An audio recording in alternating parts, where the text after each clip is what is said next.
누나를 찾아 거실로 나왔습니다. 거실에 있어야 할 친구 역시 없었습니다. 누나 친구가 있는 방에 조심히 노크를 하니 역시나 없었습니다. 전 화장실로 가서 대충 세수만 하고 집을 나섰습니다. 아직 출근을 하기에는 2~3시간 남아 있었기에 전 목욕탕에 들러 목욕을 하고 집에 가서 밥을 대충 먹은 뒤 가게로 향했죠. 친구는 벌써 나와서 맥주를 냉장고에 넣고 있었습니다. 친구는 제게 어제 좋았냐며 키득키득거리며 절 약올리고 있었습니다. 전 머쓱함에 들었냐고 물었고 친구는 그렇게 시끄러운데 누가 모르겠냐는 거였습니다. 어젯밤 우린 서로에게 집중하느라 주변 상황은 전혀 생각하지 못했었나 봅니다. 대충 얼버무린 저는 친구와 함께 가게 정리를 마치고 손님이 오길 기다리고 있었습니다. 친구와 이런저런 얘기를 하던 중 친구가 비밀 하나를 털어놓았습니다. 그의 말에 따르면 여기 다니는 대부분 아가씨들은 2차를 나간다는 것이었습니다. 어제는 따로 2차를 데리고 간 손님이 없어서 그렇지 그런 손님이 오면 대부분의 아가씨들은 따라 나간다는 거였습니다. 친구 말대로라면 가게에서 죽어라고 손님들 비유 맞춰가며 먹기도 싫은 술을 마시며 번 돈이라곤 고작 10만원 남짓이나 밖에 나가 2차를 한 번 하면 20만원이라는 큰 돈을 벌 수 있다는 것이었습니다. 아무리 돈이 좋다지만 어린 제 머리로는 이해가 가질 않았습니다. 그때 갑자기 어제 일이 떠올랐습니다. 전 친구에게 어제 야식 같이 먹은 누나들도 2차를 나가냐고 물었습니다. 친구는 조심스럽게 누나들은 아직 2차 나가는 거 한 번도 본 적이 없다 하였습니다. 전 다행스러운 마음에 인해 평온을 되찾아가고 있었습니다. 그때 마침 첫 번째 손님이 들어왔습니다. 덩치가 큰 2 건장한 남자들이었습니다. 인상도 별로여서 조폭 영화에나 나올 법한 얼굴들이었습니다. 손님으로 오신 2분은 사장님들의 친구분들이라 하였습니다. 친구는 아가씨들이 모여있는 같은 건물에 있는 숙소에 전화를 하였습니다. 조금 후 어제와 같이 7명의 누나들이 내려왔습니다. 거기엔 어제 저와 뜨거운 사랑을 나눈 누나도 같이 있었습니다. 누나는 핑크색의 짧은 원피스를 입고 있었습니다. 키가 조금 작았지만 볼륨감 있는 몸매에 피부가 엄청 새하얘서 마치 내 눈에는 한 마리 아름다운 플라밍고 같아 보였습니다. 누난 제게 윙크를 날리며 부드러운 미소를 보내줬습니다. 또 한 번 심장이 나대기 시작했습니다. 아가씨들이 들어가고 5명의 아가씨가 나왔고 누나는 나오질 않았습니다. 제가 봐도 미모가 탑이기에 역시나 손님들에게 인기가 많은 것 같았습니다. 친구는 싱글벙글하며 방에서 나왔습니다. 팁으로 5만원을 받았다며 자랑하는 것이었습니다. 중간에 술 추가하면 저한테 들어가라고 하였습니다. 사장님 친구분들이 가끔 오시는데 올 때마다 돈을 뿌리고 간다며 아주 좋아했습니다. 술을 추가시켜 술을 가지고 들어가니 덩치가 크고 험악하게 생긴 손님 옆에 누나가 앉아 있었습니다. 워낙 덩치가 크다 보니 그 옆에 앉아 있는 누나는 초등학생처럼 작아 보였습니다. 누나는 익숙하게 멘트를 날려 제게 팁을 받게 해주었죠. 손님 둘이 따로따로 5만원씩 10만원의 팁을 받았습니다. 감사하다는 인사를 하고 고개를 들어 나오려는 순간 전 보지 말아야 할 광경을 보고 말았습니다. 덩치 큰 손님의 두꺼비 등짝 같은 손이 누나의 가슴을 농락하고 있었던 것입니다. 누나는 그런 손님의 손을 부드럽게 잡아서는 술잔을 건네주었습니다. 그의 손이 누나에게서 떨어지고 나서야 전 밖으로 나올 수 있었습니다. 피가 거꾸로 솟고 온몸에 힘이 솟구쳤습니다. 누구라도 마주치면 바로 주먹이 날아갈 듯 전 분노에 휩싸여 카운터 쪽으로 왔죠. 전 손에 쥐고 있던 10만원을 카운터 쪽으로 집어 던져버렸죠. 제가 친구에게 룸에서 있었던 일을 얘기하자 친구는 태연하게 웃으며 무슨 그런 일로 화를 내냐며 웃는 것이었습니다. 여기 일하다 보면 그보다 더한 장면도 많이 보게 될 거라며 그 정도는 아무것도 아니라는 것이었습니다. 그러면서 자기도 예전에 여기 일하던 누나와 잠깐 만났는데 그런 거 서로 이해 안 하면 같이 할 수 없다는 것이었습니다. 친구 얘기를 듣고 보니 맞는 말인 것 같기도 했습니다. 저마다 사연이 있어서 여기에 와 일하고 있는데 힘들 줄 알면서 하는 일에 제가 끼어든다는 것도 우스운 꼴이 맞는 것 같았습니다.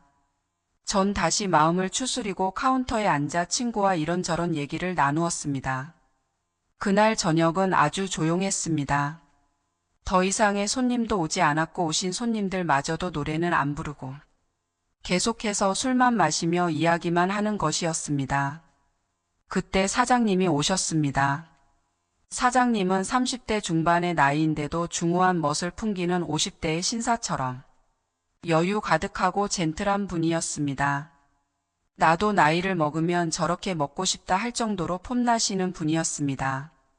사장님은 발렌타인 30년산 양주 한 병을 들고서는 그 방으로 향하셨습니다. 그렇게 사장님이 오시고 한참의 시간이 지나서야 술자리가 마무리되고 있었습니다. 약간의 고성과 함께 루만이 시끄러워지고 조금 후에 사장님께서 누나를 밖으로 데리고 나왔습니다. 사장님은 누나에게 아주 정중하게 2차 의사를 물었습니다. 누나는 무섭다며 싫다고 죄송하다고 하였습니다. 그러자 사장님께선 친구를 불러서는 빨리 얘 집에 데려다 주라 하셨습니다. 그리고는 다시 손님이 있는 룸으로 들어가셨습니다.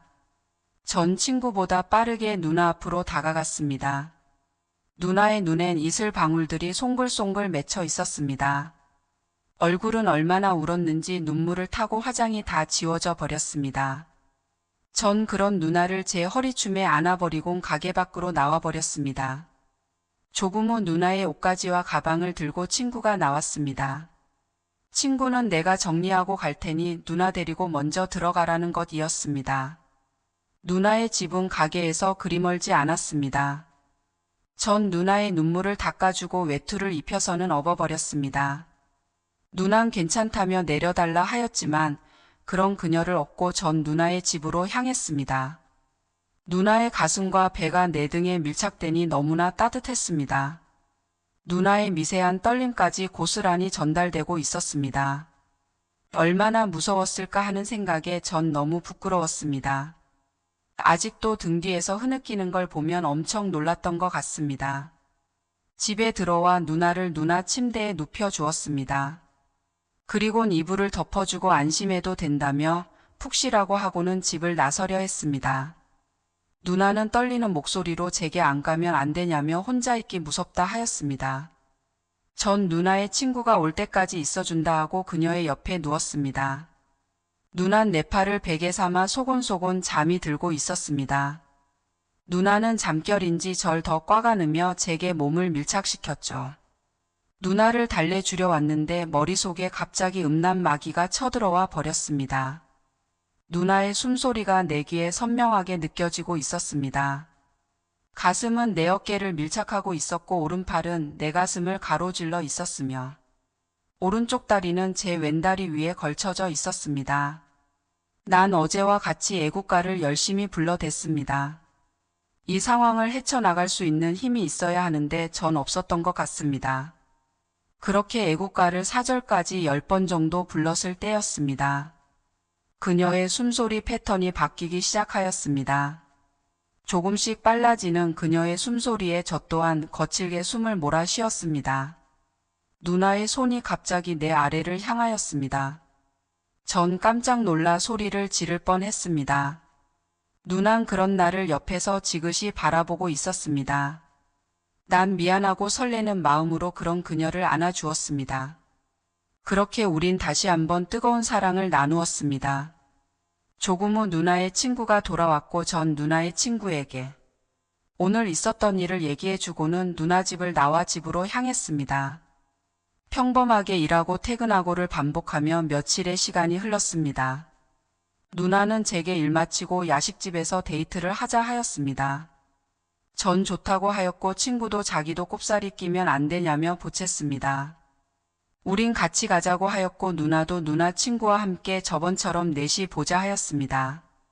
일찍 일을 마치고 야식집에서 만난 우리는 닭도리탕과 게장을 시켜놓고는 즐거운 술자리를 시작하였습니다. 이런저런 얘기가 오가며 누나의 친구는 제게 누나가 좋으면 정식으로 사귀는 게 어떻냐며 제안을 하였습니다. 제 마음은 이미 그녀에게 흠뻑 빠져 있는데 무슨 소리를 하냐며 되물었죠. 그러자 그녀의 입에서 믿기 힘든 말이 나오고 말았습니다. 그녀가 말하길 누나는 제가 알바 시작하기 전에 제 친구와 잠시 만나는 사이였다는 겁니다. 그리곤 누나를 바라보며 얘기 안 했어 이렇게 물어보는 것이었습니다. 전 배신감에 몸이 부들부들 떨리고 있었습니다. 하늘이 무너지고 땅이 솟아오르기 시작했습니다. 누나는 머리를 푹 숙인 채 아무 말 없었습니다. 전 친구에게 변명이라도 해보라는 레이저 눈빛을 발사했습니다. 친구는 기어가는 목소리로 제게 둘이 처음 만난 날 그렇게 될 줄 몰랐다며 먼저 얘기 못한 거는 너무 미안하다는 것이었습니다. 얘기하려 했는데 타이밍을 놓쳤다는 겁니다. 전 밖으로 나와 연신 담배를 피워댔습니다. 평소 거의 피지 않던 담배를 아주 깊숙이 들어 마시며 내뱉기를 반복했습니다. 그러자 친구가 옆으로 다가와 말을 빨리 못해 정말 미안하다는 것이었습니다. 전 숨고르기를 하고 다시 자리로 돌아와서는 누나와 둘이 있고 싶다고 둘에게 자리를 비켜달라 부탁하였습니다. 두 사람이 빠진 술자리에는 누나와 나 둘이 남게 되었습니다. 씩씩거리는 나를 보며 누나는 사슴 같은 눈망울을 들이대고 있었습니다. 앵두 같은 입술은 제게 용서를 구하고 있었습니다. 그런 그녀를 보며 내 마음도 사르르 녹아내리기 시작했습니다. 그렇게 누나와 화해를 하고 누나의 집으로 갔습니다. 누나의 친구는 일부러 자리를 피해준 건지 집에 없었습니다. 우린 다시 한번 서로의 사랑을 확인하고는 밤새도록 뜨거운 사랑을 나누었습니다. 그 일이 있은 후 친구와는 더 거리낌 없이 대화할 수 있었고 친구도 그녀를 많이 좋아했는데 다른 여자랑 바람피다 걸려서 헤어졌다는 사실도 알게 되었습니다. 그래도 그녀는 한가게에서 일하니 쿨하게 있고 편하게 지냈자며 친구에게 먼저 제안했다는 겁니다. 역시 멋진 누나였습니다. 그렇게 두세 달의 만남을 이어가던 우리는 내가 대학교에 입학하고 대학교 생활에 적응해 나가자 생활 패턴이 맞지 않아 자주 만나지 못하게 되었고 그렇게 몸도 마음도 멀어지게 되었습니다. 어느 날 누나에게 음성 메시지가 왔습니다. 대학 다니면서 평범하고 예쁜 사랑 하라고요. 자기 같은 여자는 빨리 있는 게 좋다며 그동안 즐거웠다는 것이었습니다. 전 화가 나 그녀에게 달려가고 싶었지만 그러지 못했습니다. 얼마 후 친구에게 연락이 왔는데 이번엔 친구놈이 제게 묻더군요. 누나와 확실하게 정리된 게 맞냐고요. 전 맞다며 확답을 해주며 왜 그걸 묻느냐며 친구에게 되물었죠. 친구는 제게 누나는 너 학교 생활 적응하려면 힘들다고 연락하고 싶어도 꾹꾹 참았다고요. 그걸 옆에서 지켜보던 친구가 그녀의 따뜻한 마음에 반하여 다시 한번 잘해보기로 했다는 겁니다. 전 친구에게 누나를 잘 부탁한다며 전화를 끊었습니다. 그렇게 친구도 그녀와 한동안 만나다가 가게를 그만두고 헤어졌다는 소식을 들었습니다. 제가 나쁜 놈인 건 인정합니다. 그녀는 나의 여친이었고 친구의 여친이었습니다. 그녀는 우리의 여친이었습니다. 20살 설레이는 사랑과 가슴 뜨거운 사랑을 가르쳐준 그녀에게 너무 감사합니다. 우리나라 중년 여러분 파이팅입니다. 지금까지 중년의 사연이었습니다. 구독과 좋아요 알림 설정 꼭 부탁드립니다. 영상을 만드는데 아주 큰 힘이 됩니다.